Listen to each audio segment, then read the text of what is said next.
okay, we discovered it's okay, we were talking but not as friendly.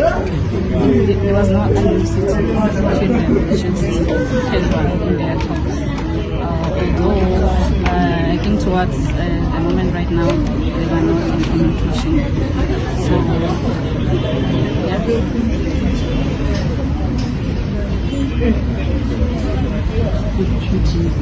No, there was nothing that she had said before about violence or anything like that. Although my daughter just told me, I think a couple of weeks back she discovered that he was stalking you via, I think it was Instagram. So I think it was probably 3 weeks back.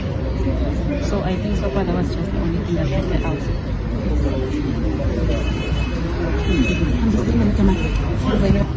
I'm Francisca Mangezi and I was a friend of the deceased. She was my best friend.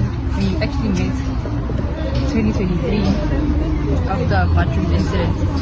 We've been close ever since. She disappeared. She went to Eswatini with her mom for grade 11 and she came back last year. We were close.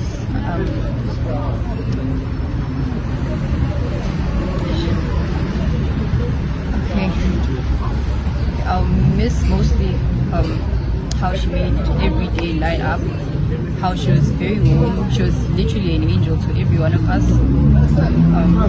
She was nice, she was very outgoing. She was, between the two of us, she was the one that used to speak up. And I appreciated her for that. It's sad because the last time I spoke to her was Saturday night and she didn't say anything to me about seeing Mnobi about the clothes. She told me about it, but she didn't say when was it gonna be.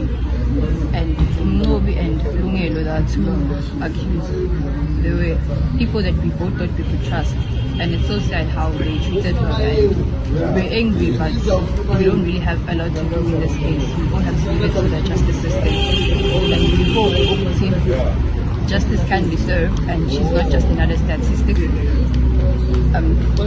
She should really be a symbol of what women go through every day, gender-based violence and how women are looked under.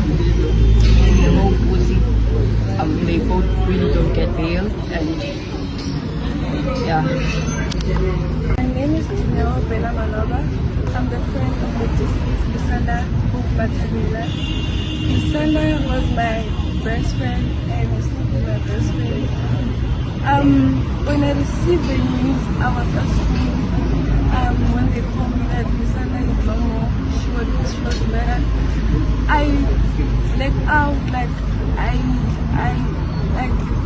was shocked because I didn't believe the news came as a shock. Even now, I'm still shocked to see my best friend, my friend is no more. The memories were there's nothing bad I can say about her. She's a very good person. She had a very sweet voice, and yeah, she used to call up on me. We used to talk every day. So yeah, her leaving here, it's really painful. It's really painful. And yeah, I will definitely miss her. And I just hope she gets justice, and the people who killed her, who murdered her, they rot in jail, they don't get bail at all because she does deserve justice.